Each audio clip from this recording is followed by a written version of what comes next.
Hello and welcome to InSight. I'm Wendy Brokaw. And I'm Ross Sutherland. And today on our show, we're going to find out who let the dogs out. Catherine? I know who let the dogs out. Who? 3 times a day or more at Willamette Humane Society, we have volunteer dog walkers who let our dogs out and take them for a walk. Wonderful. Yeah, And who it we is. got It's great. with us? This is Ginger, and she's an alumni. She was brought into the shelter from a transport that we had from Southern California, and then we call her a foster failure because her foster mom decided that she couldn't live without her and needed to keep her. So she's actually owned by one of our staff members and came to join me today. You know, most people think about the Willamette Humane Society as a place where you go to adopt an animal, and that's it. More than that, isn't it? Absolutely. We do a lot of training services and behavior counseling. We also have group play groups for the public, so they can, if they're not too sure about how to take their dog to the dog park, or maybe they've got a dog who maybe might be a little uncomfortable around other dogs, we can help with that. So tell us more about your dog training program. Or your people training program. I'd be happy to. We do both. And in fact, volunteering is a great way to learn more about dog training. Okay. And so we use positive reinforcement training at the shelter. We also incorporate the Open Paw Shelter Dog Program so that the dogs that we're working with in the shelter are learning how to be more social with people and to greet them appropriately and politely.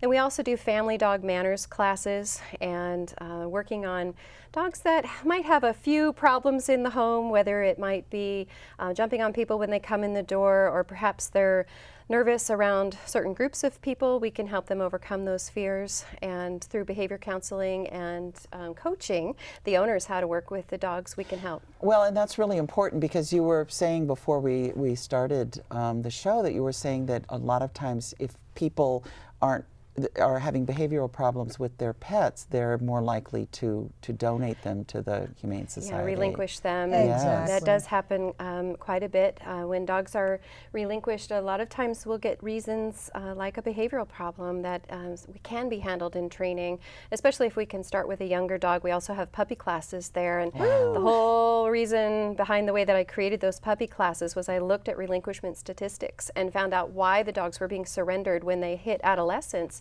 And it usually had to do with something that was entirely preventable with a good puppy training program. Give me an example. So, an example would be just simply house soiling.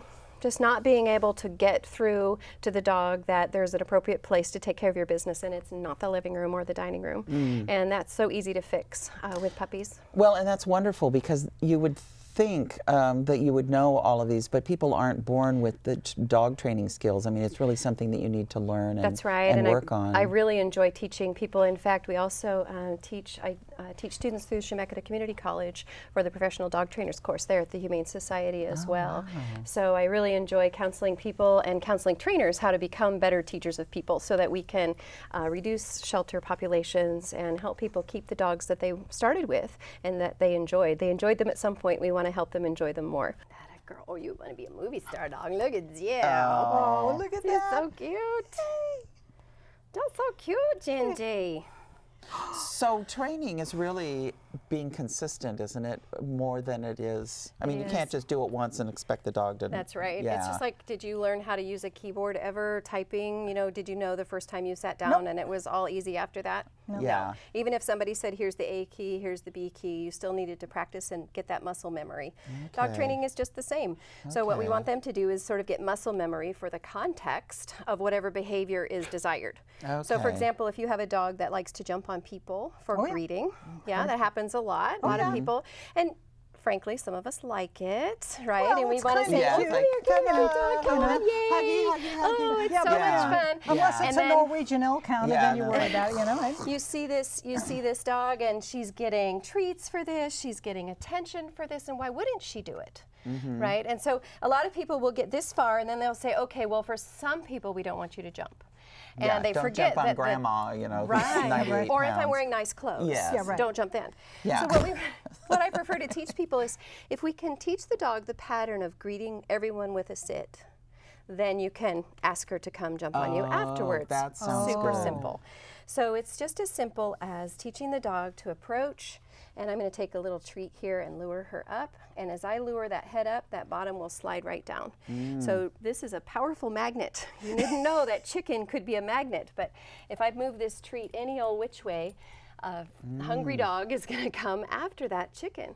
And so then I can teach her whatever I would like simply by helping her understand that the way to get the chicken is to do whatever it is I'm asking her to do. So we're going to pair it together.